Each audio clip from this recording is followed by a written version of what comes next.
Thank you very much, Madam President, and congratulations on presiding over this council in these extraordinary times. We're here, of course, to speak about the humanitarian situation in Ukraine, and yet none of us want to be here today. We already had enough on our hands, many other unnecessary and unwanted conflicts leaving misery in their wake. We had no need for another war, which would have such a swift and sweeping impact for what Filippo Grandi has called the fastest growing refugee crisis in Europe since the Second World War. Today, indeed, is not a day we had in mind. In the weeks before the military offensive began in Ukraine, and despite the din of commentary and rhetoric and prediction, humanitarian organizations went about their business. They've been working in the Donbass region, providing 1.5 million people there with humanitarian aid, a business they have been doing quietly and without fanfare these past 8 years. And they're doing it still today, however and whenever they can. But of course, they, the humanitarian agencies, also prepared for worse to come. 2 weeks ago, few thought the scenario in which we find ourselves today, one of such intense conflict, was thinkable. It was essentially unplannable from the humanitarian operational perspective, and yet that humanitarian community did plan. We looked to the possible numbers with the UNHCR and IOM and our NGO partners and UNICEF and WFP. We estimated together who might be in need, who might be on the move, all those vulnerable people who might need help at home. We looked at possible routes and methods of delivery. The World Food Programme mobilized its considerable logistics to get supply chains up and running from a standing start. We knew that this operation would need the best of talent, and all humanitarian agencies, and including my office, sent in surge staff in the days before that offensive began. And as the unthinkable became the reality, the UN and its humanitarian partners started a scalable and agile, adaptable and resilient humanitarian operation fit for the changing situation. They started it. The Secretary General, at record speed, appointed Amin Awad, a person of the widest experience of fast-moving operations, including in that very region, as his crisis coordinator. Amin, supported by Osnat Lubrani, the experienced resident and humanitarian coordinator, is in Ukraine as we meet here today. In the first days of the offensive, our staff, like so many in Ukraine, spent their days and nights working from bunkers and basements. Yet they managed to produce the 2 robust response plans which Filippo and I launched last week in Geneva to a very generous donor response. Madam President, do I need to describe what we have all seen and heard on the news? Simply put, millions of lives shattered. People can't stay home with shops shut, power and water cut, shells falling, phones switched off. They can't find what they need, even if they have money to pay for it. And as we have seen, even as the TV cameras roll, many can't flee in safety either in this conflict. It's been 11 days of escalating violence, fear, and pain. As of 6th of March, the Office of the UN High Commissioner for Human Rights reported at least 1,207 civilian casualties, including at least 406 dead, and I guess the real figure could be considerably higher. UNHCR reports that more than 1.7 million refugees have fled, and that figure is probably out of date already, in 11 days. Madam President, humanitarian assistance has continued in areas where security permits. Under the leadership of the crisis coordinator and the resident and humanitarian coordinator in country, We have new plans now, of course, on how to deliver where humanitarian needs are most acute. This includes the cities that we have seen so much on these last days, such as Mariupol, Kharkiv, Kherson. Our response is being scaled up from hubs in Vinnytsia, Uzhhorod, and Lviv.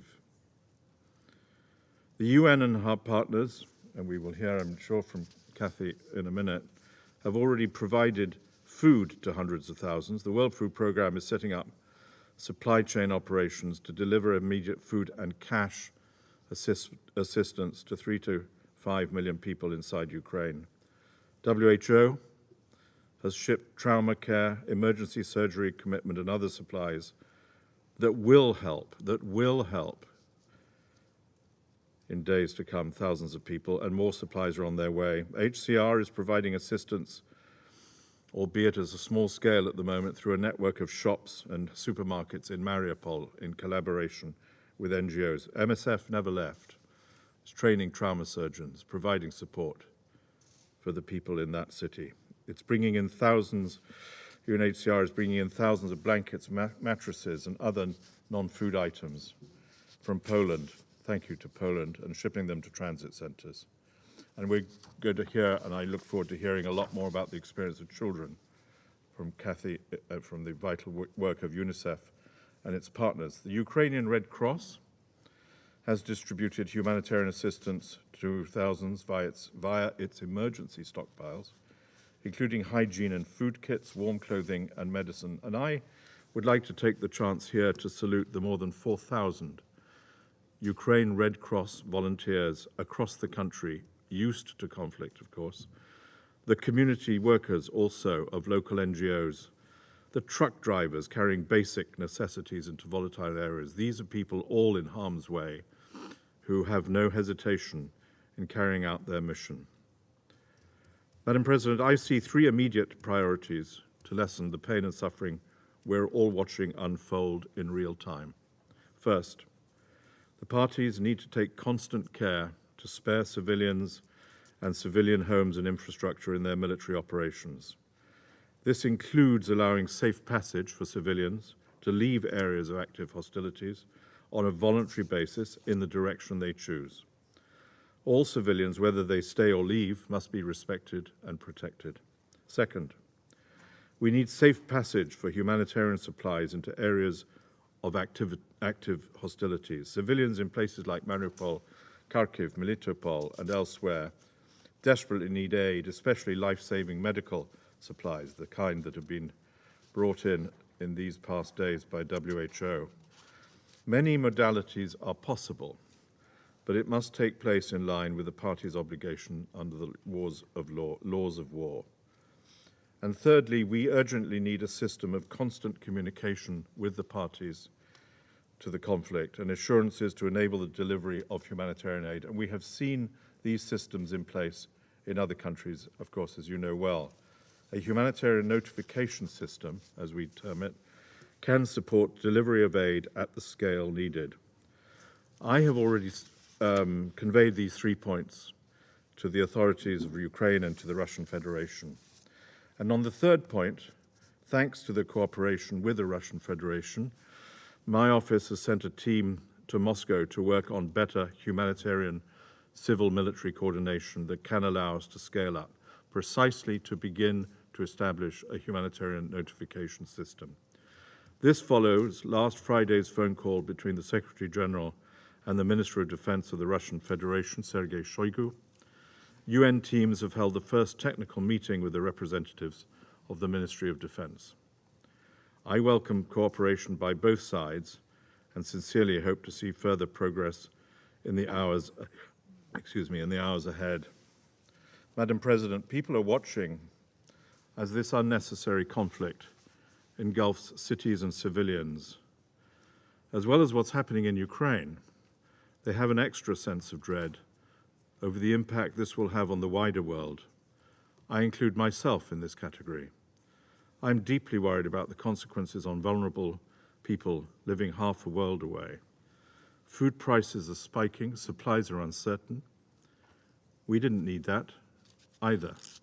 People in the Sahel, in Yemen, the Horn of Africa, Afghanistan, Madagascar, and already face profound food insecurity. Record-level fuel prices means life becomes harder still in places like Lebanon, where generators keep hospitals open and water treatment plants working.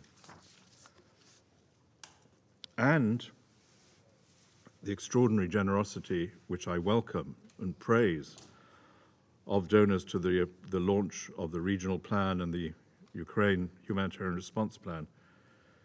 We hope that this will not divert those donors from other pressing humanitarian crises. This may be the latest one, but not the only one. So while we have planned, we have mobilized, we have fundraised to meet the challenge we face, we have the capacity and I think the know-how to meet the most urgent needs in Ukraine on the basis of cooperation with the parties. But, and here I would like to stress this particular last point, make no mistake, we are unable to meet the needs of civilians today. All those points that I have made are points in preparation, in supply, in redeployment, in getting to the right place. But we're failing to meet the needs of civilians today at this time. I hope we will not fail them tomorrow. Thank you, Madam President.